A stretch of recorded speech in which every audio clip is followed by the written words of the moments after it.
de debate político Tesis y Antítesis, donde la síntesis les corresponde a ustedes. El 30 de marzo, la Asamblea Nacional recibió la ley con el carácter urgente en materia económica del equilibrio de las finanzas públicas. Este fue remitido por la Comisión o fue remitido a la Comisión de Régimen Económico y Tributario para su análisis. Sobre el contenido de la ley vamos a conversar de inmediato con los asambleístas Luis Fernando Torres y Virgilio Hernández, a quienes les damos la bienvenida. Yo soy Belkis Sánchez y en los próximos 30 minutos estaré moderando este debate político. Tesis y Antítesis, programa de debate de la televisión legislativa, llega a ustedes gracias a la señal abierta en los canales 42 en Quito, 22 en Guayaquil y 27 en Cuenca. También por la web a través de envivo.asambleanacional.gov.es. Además, todos los lunes nos pueden escuchar por la frecuencia de la radio de la Asamblea Nacional y también por la Flaxo Radio. Agradecemos por la reproducción de este programa a la red de canales comunitarios regionales del Ecuador asociados SECREA y al portal de noticias ecuadorenvivo.com. De inmediato iniciamos. La Ley Orgánica para el Equilibrio de las Finanzas Públicas es el tema de este programa y los vamos a invitar a revisar un video que resume algunos puntos de su contenido. Leonardo Orlando, director del Servicio de Rentas Internas SRI, marcó el inicio del ciclo de comparecencias en la Comisión de Régimen Económico de la Asamblea. El objetivo, detallar, punto por punto, el proyecto de ley orgánica para el equilibrio de las finanzas públicas. No va a encarecer la canasta básica y los bienes de primera necesidad. El proyecto de ley tiene el carácter de urgente en materia económica, por lo que a partir de marzo entraría en vigencia. Leonardo Orlando señaló que en lo que resta del año se prevén ingresos por 335 millones de dólares. Y el impacto en un año completo sería de aproximadamente 492 millones de dólares. Desde el Banco Central del Ecuador se informó que de los incentivos por el uso del dinero electrónico, uno de ellos, la devolución de 2 puntos porcentuales del impuesto al valor agregado o IVA por la compra con dinero electrónico y 1 punto por el pago con tarjeta de crédito o de débito. Rodrigo Landeta es el gerente subrogante del Banco Central del Ecuador. Cualquier persona que haga pagos en establecimientos comerciales, inmediatamente tendrán esta devolución. Se excluirán las ventas realizadas con dinero electrónico, así como las adquisiciones realizadas con dinero electrónico. Otro punto es que durante el ejercicio fiscal 2017-2019 se excluyen, para efectos del cálculo del anticipo del impuesto a la renta, los ingresos con dinero electrónico y los costos y gastos con este sistema monetario. Estos son los incentivos que la ley para el equilibrio de finanzas públicas establece para medios de pago electrónicos. Desde el Ministerio de Finanzas, la secretaria de Estado subrogante Madeleine Abarca llegó con la propuesta que modifica la asignación de recursos por parte del Estado a los gobiernos autónomos descentralizados. Es decir, recursos que no los recibimos, es imposible poderles transferir. Para el 2016, la Asamblea Nacional aprobó un presupuesto general del Estado en 29.000 millones de dólares, con un precio del barril del petróleo en 35 dólares. Según el presupuesto, a los gobiernos autónomos descentralizados les corresponde 2.861 millones de dólares. Ricardo Bravo, TVL Noticias. Y bien, iniciamos este debate con usted, asambleísta Torres. Según el SRI, al menos 3 son los objetivos de esta ley. Fortalecer, en este caso, la dolarización, perfeccionar el sistema tributario y garantizar un sistema fiscal más justo. ¿Qué criterio tiene usted? Desde mi punto de vista, la ley tiene 2 grandes objetivos. En primer lugar, mejorar la recaudación para que se pueda, de alguna manera, sostener el proceso de gasto fiscal durante el presente año. En segundo lugar, proteger, mejorar la liquidez monetaria, que en definitiva constituye la base misma para que la dolarización pueda ser sostenible y mantenerse en el tiempo. Pero hay algo que debe ser suficientemente dilucidado. ¿Por qué se envió el proyecto con el carácter de urgente y no se utilizó la vía ordinaria? Al parecer, existe urgencia por mejorar la recaudación fiscal y, por supuesto, existe urgencia para proteger la liquidez monetaria. Sin embargo, esa urgencia no se encuentra debidamente explicada en los antecedentes y motivaciones del proyecto. No se conoce, por ejemplo, a cuánto ascienden en términos integrales las necesidades del gobierno, del Estado. Se habla de un déficit fiscal que bordearía los 4.000, 5.000 millones de dólares, pero a ese déficit, que debería también ser objetivamente determinado, se debe añadir todo el conjunto de pagos pendientes que tiene el Estado. Y por ello unos estiman que las necesidades del gobierno el 2016 superarán fácilmente los 11.000 millones de dólares. Este es un tema que tiene que ser aclarado. 30 segundos. Y el otro asunto que tiene que ver con la liquidez monetaria, distinguiéndose la liquidez monetaria del número de especies monetarias, también es importante porque el discurso oficial dice que en los últimos 4 meses han aumentado los depósitos, y parece que es así. Si han aumentado los depósitos, ¿en cuánto está la liquidez? ¿En el 28% del Producto Interno Bruto? ¿En más o en menos? ¿Y en cuánto proyectan que podría estar a finales de año una vez aprobada esta ley?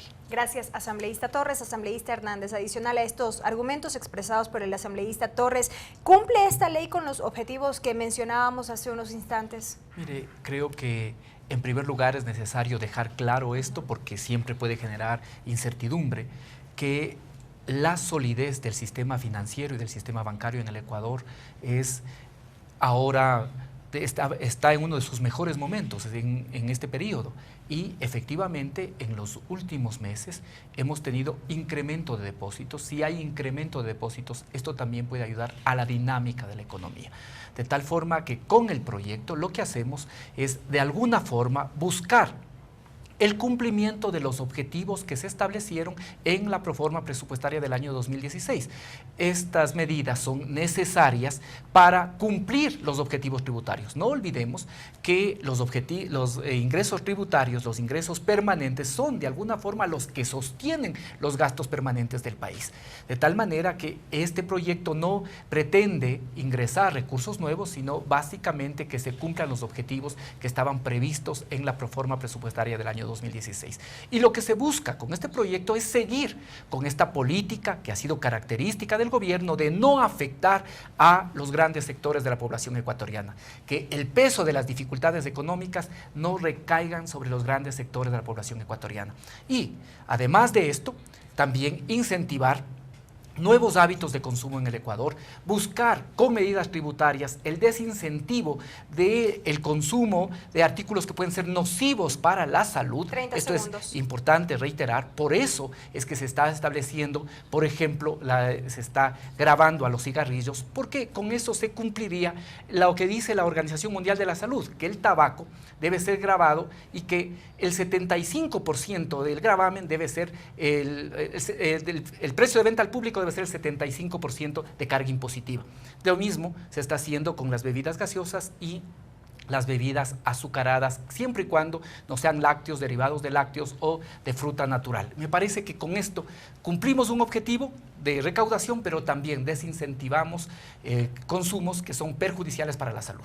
Gracias, asambleísta Hernández. Asambleísta Torres, a partir de ese momento vamos abordando algunos de los elementos de este proyecto de ley. Empecemos con el dinero electrónico. Se han formulado una serie de observaciones sobre los incentivos que establece este proyecto para el uso de esta modalidad. ¿Cree que esto proteja la dolarización? Si se extiende el uso del dinero electrónico, finalmente en el país vamos a tener un bimonetarismo y tendremos dos precios, unos que se fijan en dinero electrónico y otros que se fijan en los dólares que conocemos, en los billetes, en las monedas. Este bimonetarismo podría llegar indudablemente a extremos porque distorsionaría eventualmente precios de algunos productos. Ahora bien, el dinero electrónico no es mal por sí mismo, no está mal por sí mismo.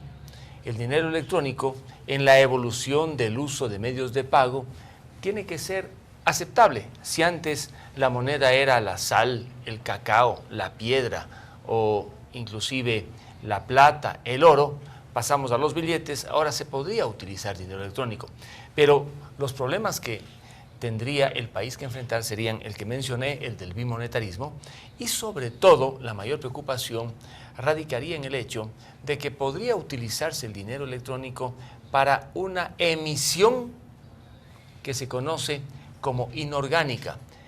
El Código Orgánico de las Finanzas Públicas no permite la emisión de dinero electrónico por parte del Banco Central, pero en las circunstancias en las que se encuentra el país, bien podrían en un momento dado encontrar el camino para una emisión. Si ello ocurre, sería sumamente grave porque habría más dólares en circulación de los que pueden circular 30 segundos. y algunos de ellos bajo el título calificativo de dinero electrónico. En todo caso, este es un tema que tiene que ser debatido con muchísima seriedad en la Asamblea porque los incentivos tributarios que establecen son oportunos. Si alguien, por ejemplo, utiliza la tarjeta, tiene derecho a que se le devuelva el 1% del IVA, me parece bien.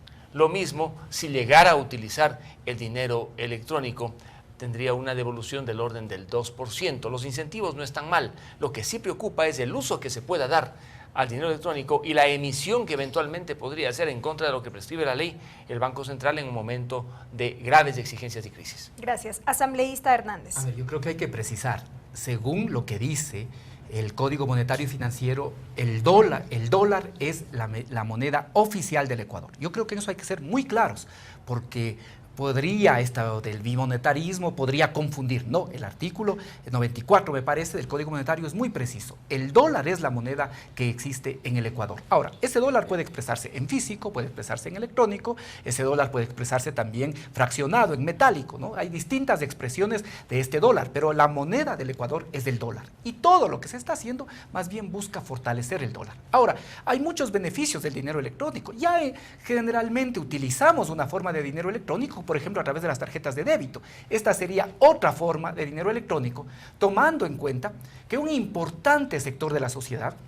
los informes que tenemos en la comisión dicen que 2/3 partes de la sociedad no tienen cuenta bancaria. Por lo tanto, el dinero electrónico sería una alternativa que ayuda en la velocidad del dinero. Si el dinero se mueve más rápido, hay más dinámica en la economía y ese dinero está absolutamente respaldado. Eso dice el artículo 94, eso dice el artículo 101 del Código Monetario y eso dice la resolución 109 de la Junta de Política Monetaria y Financiera de mediados del año anterior, en que dice claramente que un dólar electrónico tiene que estar respaldado con un dólar físico, de tal forma que en eso no puede haber ninguna duda. ¿Se podrá consolidar, asambleísta Hernández, al dinero electrónico como un medio de pago? Yo creo que vamos hacia allá, las sociedades van hacia allá. Es natural de alguna forma que al inicio exista cierta preocupación.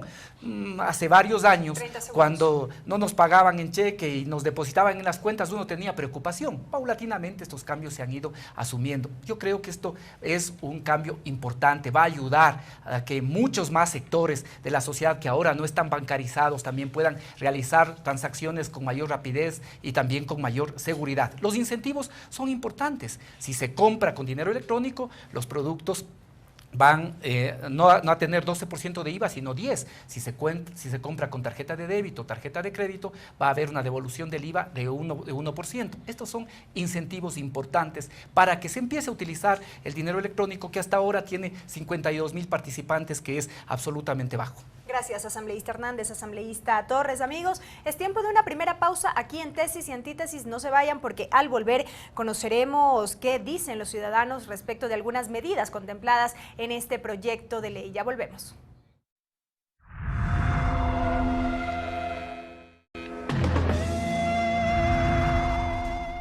Amigos, estamos de regreso con más de Tesis y Antítesis, donde la síntesis les corresponde a ustedes. El tema de esta semana, el proyecto de ley orgánica para el equilibrio de las finanzas públicas. Llegamos hasta sus hogares gracias a la señal de la radio de la Asamblea Nacional, Televisión Legislativa del Ecuador y también por el portal de noticias ecuadorenvivo.com y la Flaxo Radio. ¿Cómo analizan los ciudadanos el impuesto a las bebidas azucaradas, la cerveza y el cigarrillo? Lo revisamos enseguida. Por la parte económica, negativo. ¿Ya? ¿Por qué? Por cuanto es de consumo popular, ¿no? Todo el mundo consume las colas, los cigarrillos, entonces afecta al pueblo en general. Está muy bien. ¿Por qué? Porque inclusive le corta a todos los viciosos como yo. Entonces, si es que quiere darse gusto, que gasten. Lo que más mata ahora es la diabetes, porque lo mínimo en la enfermedad es eso. Hay muchas personas que sufren de eso, pero es por consumir, no tanto la Coca-Cola, sino también muchas harinas y dulces así. La persona que toma colas realmente tiene una respuesta de qué le gustaría encontrar en el mercado. En otros países, por ejemplo, se ha optado por hacer cosas pequeñas para que la gente no tome tan grande. Bueno, yo sé tomar cada rato cola, pero que me suban ya de precio ya ahí sí ya no compraría. Entonces ya el agua tocaría ya. Los padres pues ahí tienen que ser un poquito responsables con sus hijos y ver lo que es en bienestar de ellos y darles mejor productos naturales y ver cómo se los alimenta bien a ellos. Bueno, paquetazo en esas cosas no creo. Si fueran los alimentos de primera necesidad, sí. Pero si es en esos, no es paquetazo para mí. Claro, una agüita también de coco que vale $1.50 también es más saludable. La Organización Panamericana de la Salud, asambleísta Torres, sugiere tomar medidas a través de política pública, leyes e impuestos para disminuir los problemas generados por el excesivo consumo de azúcar. ¿Usted cree que eso es posible? Y a propósito de que este proyecto de ley precisamente contempla estas medidas. El fisco tiene una urgencia, recursos, fundamentalmente. Las explicaciones sobre el hecho de que con estos nuevos impuestos a las bebidas azucaradas, por ejemplo, a las bebidas alcohólicas y al cigarrillo, se va a disuadir a los consumidores para precautelar la salud, me parece que es una explicación que sobra cuando en el fondo el proyecto lo que busca es recaudar más ingresos con los tributos que se están estableciendo a las cosas. ¿Por qué la justificación gubernamental no sería importante, asambleísta? Mire, no es importante porque esconde la verdad. ¿Cuánto se va a recaudar con este impuesto? ¿Cuánto se está recaudando? Pero debería medirse también el impacto que va a tener en el bolsillo del ecuatoriano. El Ecuador se encuentra en una recesión. Los ecuatorianos tienen menos dólares en su bolsillo. El pobre albañil gana menos. Y el albañil que a veces almuerza Coca-Cola y sándwich, o cola y sándwich, con estos impuestos va a tener que tomar agua del tubo, si encuentra agua potable, y sándwich. No tiene sentido. ¿O un jugo natural? Cuesta más. Un jugo natural cuesta más y es muy difícil a veces inclusive conseguirlo. Entonces, este tipo de medidas en el fondo son recaudatorias, pero hay un pretexto que se quiere mejorar las condiciones y los hábitos de salud. Yo no soy partidario de utilizar los impuestos para castigar a aquellos que consumen. ¿Cuál habría sido la salida entonces? La información. 30 segundos. Debería el Estado informar a los ciudadanos de los daños que pueden ocasionar en la salud cierto tipo de productos y el ciudadano tiene que tomar la decisión libre, el ciudadano debidamente informado. Pero si no se le informa, hay un problema. Entonces, informémosles. Pero aquí el tema es básicamente recaudatorio. ¿Cuánto se va a recaudar? Porque en la crisis que está el Estado, lo más importante para el Estado y para el gobierno es saber cuánto va a ingresar. Gracias, asambleísta Torres. Asambleísta Hernández, ¿el incremento del impuesto a estos productos en efecto mejorará la salud de los ecuatorianos? Mire, ¿cuánto es lo que se pretende, se establece como perspectiva que se puede recaudar? 80 millones. Pero ¿cuánto gasta el Estado en problemas derivados de enfermedades como la diabetes y otras provocadas por el azúcar? 700 millones. ¿Cuánto gasta el Estado en enfermedades provocadas por el consumo del tabaco? 200 millones. De tal manera que lo que se recauda es ínfimo en relación a lo que el Estado gasta para curar precisamente estos problemas de salud pública. Yo creo que hay que entender de esa manera. No es de gana que la Organización Mundial de la Salud sugiere que el 75% del precio de venta al público del tabaco debe ser impositivo para desalentar. ¿Y cuáles son frente a esto, las realidades? Que en los últimos años que se ha incrementado el precio de las unidades de tabaco, tenemos que se ha dejado de consumir 712 millones de unidades de tabaco. Esto es importantísimo. Esto ayuda, contribuye en la salud pública, contribuye en el bienestar de los ciudadanos. De tal manera que, si bien tiene interés recaudatorio, si bien se va a recaudar por estos recursos, no hay que dejar de ver la perspectiva de salud pública. Esto es lo fundamental. Aquí, como vuelvo a señalar, el Estado invierte ingentes recursos, pero además que deterioran la calidad de vida de los ciudadanos. Por eso, ahora, con esta medida, ojalá se desincentive, como se decía en el video que escuchamos a los ciudadanos. Si cuesta más, y a lo mejor voy a pensar en cuántas veces consumo, en que ya no voy a consumir tantas veces como ahora. ¿Y por qué no optar por la vía de la información, asambleísta Hernández, como dijo el asambleísta Torres, como un mecanismo de prevención? Pero es que es una cosa integral. Esta es una parte, y el Ecuador en eso es más bien pionero. El Ecuador es pionero en tener, por ejemplo, una ley antitabaco, anticonsumo de tabaco. El Ecuador es pionero en el marcaje de los productos. ¿Sí? Aquí, en este momento, en América Latina, hay muchos países que precisamente miran en el Ecuador para ver lo del semáforo nutricional y en función de eso establecer políticas similares. De tal manera que más allá del interés recaudatorio, aquí está en juego el tema de salud pública. Un objetivo fundamental de los impuestos no solo es recaudar, sino también incentivar nuevos hábitos de consumo, nuevos hábitos para los ecuatorianos y ecuatorianas. Gracias, asambleísta Hernández. Asambleísta Torres. A más impuestos en este tipo de productos, el resultado no es otro que el contrabando. Si ya no van a poder comprarse, digamos, cigarrillos en el Ecuador procesados, fabricados por industria ecuatoriana, el contrabando por las fronteras utilizará todos los espacios para colocar aquí los cigarrillos, perjudicándole a la industria nacional. Lo propio pasa también en el ámbito de los licores. El contrabando es el que suple a la venta formal. De ahí entonces que no es cuestión simplemente de subir el impuesto para desestimular el consumo, porque paralelamente el contrabando permite que esos productos lleguen a un precio más bajo y se destruye la industria ecuatoriana. En el caso de la cerveza, por ejemplo, hay preocupación. Ya ha bajado el consumo de cerveza, de la cerveza ecuatoriana, y tal como está el proyecto, existe un grave riesgo para aquellos que se llaman cerveceros artesanales. Parece que van a hacer un cambio en la ley importante, pero es la industria nacional que también genera empleo y genera trabajo. De tal modo que, cuidado esta ley, sube los impuestos, aumenta el contrabando y dejen el desempleo también a muchísimos ecuatorianos que están trabajando en industrias nacionales, porque no nos olvidemos que estos impuestos afectan básicamente a industrias nuestras. En el Vox Populi escuchábamos a un ciudadano que hablaba de que esta medida constituye un paquetazo. ¿Qué opina usted? Sí, puede llamarse paquetazo. 30 segundos. El pueblo entiende por paquetazo algo que le llega bien recubierto, pero en el fondo esconde pues una serie de sorpresas. Yo diría que aquí no hay sorpresas, está más claro que el agua todo lo que trae este proyecto, más impuestos, una recaudación que tampoco está debidamente cuantificada. Unos hablan de 336 millones de dólares adicionales como rendimiento tributario de los impuestos, otros dicen que superaría los 780 millones de dólares. ¿Cuál es la realidad?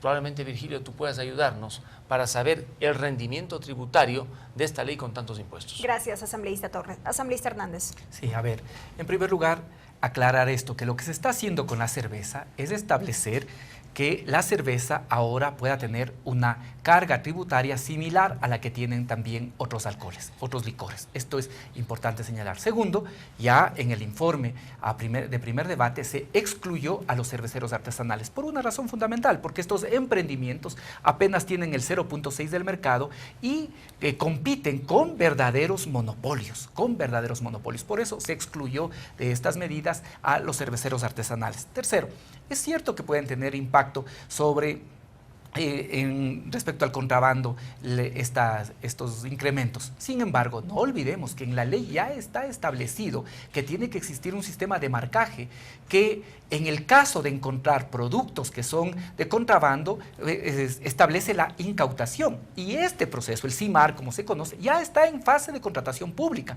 de tal manera que entre octubre y noviembre ya tendremos funcionando el CIMAR, con lo cual se evitará, también se combatirá el contrabando. Esta es otra cosa importante que vale señalar. De tal forma que lo que nosotros podemos ver es que aquí hay una serie de medidas que no buscan afectar a la mayoría de ecuatorianos y ecuatorianas. Afectación de plazas de trabajo, manifestó el asambleísta Torres también. Mire, Es decir, puede haber efectivamente un impacto respecto del tema de plazas de trabajo. Sin embargo, estamos cuidando, estamos buscando que estas medidas sean de alguna forma medidas equilibradas, que no vayan a afectar esos pequeños negocios, los pequeños expendios, ¿sí? Que eso es parte de las preocupaciones que tenemos. Pero frente al escenario que tenemos, hay que buscar la adopción de medidas y hay que adoptar aquellas que sean las que menos perjudican a la mayor parte de ecuatorianos y ecuatorianas. Y eso es básicamente lo que hemos realizado. Este proyecto, como usted ve, permite recuperar recursos, pero al mismo tiempo adopta medidas que no perjudiquen a la mayor parte de la población. Gracias, asambleísta Hernández y asambleísta Torres. Amigos, una nueva pausa aquí en Tesis y Antítesis. No se vayan porque al volver estaremos ya con el bloque final de este programa y las conclusiones, las reflexiones finales por parte de los asambleístas a propósito del debate sobre esta ley para el equilibrio de las finanzas públicas. Ya regresamos.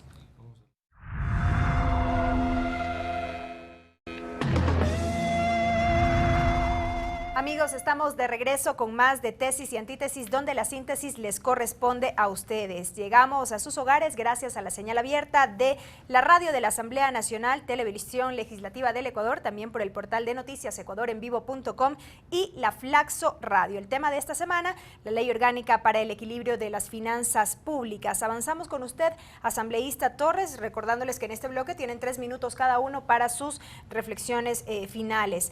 En este proyecto de ley se establecerían restricciones para la importación de vehículos para personas o por personas con discapacidad. Yo le consulto, ¿es necesario poner en la ley este aspecto o se deberían mejorar los controles?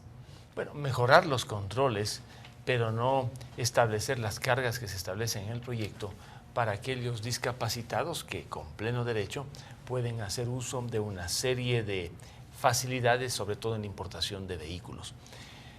El rendimiento tributario de la ley es sumamente bajo en medio de tantos impuestos. Se estima una recaudación por esta ley el año 2016 de cerca de 350 millones de dólares. 334 millones, algo así lo han Ese monto ni siquiera equivale al 50% de lo que se debe erogar cada mes para pagar salarios y sueldos de todo el sector público, porque para pago de sueldos y salarios se destina anualmente aproximadamente unos 9.000 millones de dólares. Me pregunto yo, ¿tantos impuestos para una recaudación tan baja? ¿Cuál es la explicación? ¿La necesidad que tiene el Estado? Un alto funcionario del gobierno ha dicho que si no se aprueba la ley, no habrá recursos para cubrir el pago mensual del bono solidario. A tal punto ha llegado la desesperación. Esta ley debe servir, desde mi punto de vista, para que el gobierno, a través de los legisladores del oficialismo y Virgilio, nos digan la verdad de lo que está ocurriendo en materia de finanzas públicas. Yo creo que hay serios problemas, que el déficit fiscal es mucho mayor de aquel que dice el oficialismo y que las necesidades fiscales son inclusive superiores a los 11.000 o 12.000 millones de los que se viene hablando. Los ecuatorianos merecemos conocer cuál es el problema del Estado y del gobierno, que no tiene ahora suficientes recursos para atender el gasto que se ha multiplicado en estos últimos años de revolución ciudadana. Y deberían dar ya una señal de que efectivamente quieren recortar el gasto. ¿Por qué no suprimen el Ministerio de la Felicidad y del Buen Vivir? Y aquellos que allí meditan, que dejen de meditar y vayan a trabajar. No van a recaudar mayor cosa, pero sería una señal clara de que quieren hacer algo. Pero se ha manifestado que es apenas una de las acciones que se están impulsando frente a la coyuntura económica que vive el país. Sí, ha habido rebajas, pero lo importante es conocer la magnitud del problema fiscal del Estado. 30 segundos. Ahora bien, en cuanto a lo otro, la liquidez monetaria, ese es un tema que tiene que ser abordado con responsabilidad por todos los actores políticos. Aquí no es cuestión de jugar al no o al sí, porque está de por medio la dolarización y en la exposición de motivos se dice. Allí debería haber una coincidencia completa para defender la dolarización, sabiendo que la liquidez monetaria es importante, pero el gobierno debería dar un primer paso. alentar la inversión extranjera, porque la dolarización respira y se alimenta cuando ingresan más dólares de aquellos que salen. Correcto. Y la vía de ingreso de dólares es, por ejemplo, la inversión extranjera. Y en ese punto se ve que el gobierno tiene una tarea que cumplir. Gracias, asambleísta Torres. Asambleísta Hernández. Luis Fernando, nosotros somos coherentes, a pesar de que hemos dicho lo que significó la dolarización para la economía del Ecuador, al mismo tiempo, no solo que decimos, sino que realizamos todas las acciones para fortalecer la dolarización, a diferencia de otros que hablan de defender la dolarización y realizan acciones totalmente contrarias. Ahí tenemos un gran banquero que pretende ser candidato presidencial, que sin embargo ahora con la revelación de los Panama Papers, ¿qué se refleja? Que saca el dinero aquí, el dinero que se produce en el Ecuador, saca al exterior. Eso es incoherencia. Por eso el pueblo ecuatoriano no le cree por estos hechos de incoherencia. Dicen fortalecer la dolarización, sin embargo, cuando tienen recursos, los sacan fuera del país, de inversiones fuera del país. Esto es incoherente. Nosotros, en cambio, realizamos acciones para fortalecer la dolarización, sabiendo que el dólar no es una moneda nuestra. A nosotros nos cuesta precisamente la utilización del dólar. Por eso estamos buscando mecanismos alternativos, respaldados, obviamente, como el dinero electrónico. Y en eso hay absoluta claridad. El dinero electrónico está respaldado. Así dice la ley, así dicen las resoluciones de la Junta Política Monetaria y Financiera. Lo mismo, este proyecto busca recaudar, obviamente, es una de las acciones que se está realizando, pero no olvides lo que dice la propia CEPAL en un informe en el mes de marzo. ¿Qué es lo que dice? Que el Ecuador es uno de los países que más ha ajustado. No se trata de este proyecto, de que con este proyecto tendremos 330 millones en este año, 500 aproximadamente el próximo, sino de todo lo que se ha realizado, del conjunto de acciones. Se han ajustado más de 6.000 millones, es lo que hemos ajustado. Y ahí precisamente ha existido la reducción de gastos, de tal manera que esta es una medida más de las que se han tomado. Y eso es reconocido por la propia CEPAL. La CEPAL en este informe del panorama fiscal de América Latina para el año 2016 dice que el Ecuador está entre los países que más ha ajustado y que mejor ha manejado también el tema de la deuda. No olvides que incluso el propio Fondo Monetario Internacional y el propio fondo, a pesar de que el ministro ha dicho que nosotros no vamos a tener relación con el fondo, ha señalado que incluso las salvaguardias fueron positivas para proteger la producción nacional y también cuidar la balanza comercial del Ecuador, de tal manera que esta es una más de las soluciones y busca desincentivar consumos nocivos. Estas son soluciones que no repiten el viejo esquema de darle paquetazos al pueblo. Como decía uno de los ciudadanos, aquí no se sube gas, no se sube gasolina, no se sube precios de los productos de primera necesidad, no se sube también el precio de los servicios, como era lo que se hacía precisamente por recomendación del Fondo Monetario Internacional. Ahora nos dicen, vayan al fondo. Ir al fondo implica condiciones que siempre son en perjuicio de la mayoría del pueblo ecuatoriano. Nosotros buscamos tomar medidas que ayuden a solucionar este momento sin castigar al pueblo ecuatoriano. Asambleísta Hernández, muchísimas gracias. Asambleísta Torres, gracias por sus criterios. El trámite de este proyecto sigue su curso aquí en la Asamblea Nacional. Ya veremos cuáles son las observaciones que surgen de los respectivos debates. Recuerden que Tesis y Antítesis llega hasta ustedes a través de la señal de los medios legislativos. Este video lo pueden encontrar, el video de este programa lo pueden encontrar en nuestro canal de YouTube y en la página de Facebook del programa Tesis y Antítesis. Agradecemos, como siempre, la reproducción a la red de canales comunitarios regionales del Ecuador asociado se crea, al portal de noticias ecuadorenvivo.com y también a la Flaxo Radio. Será hasta la próxima semana.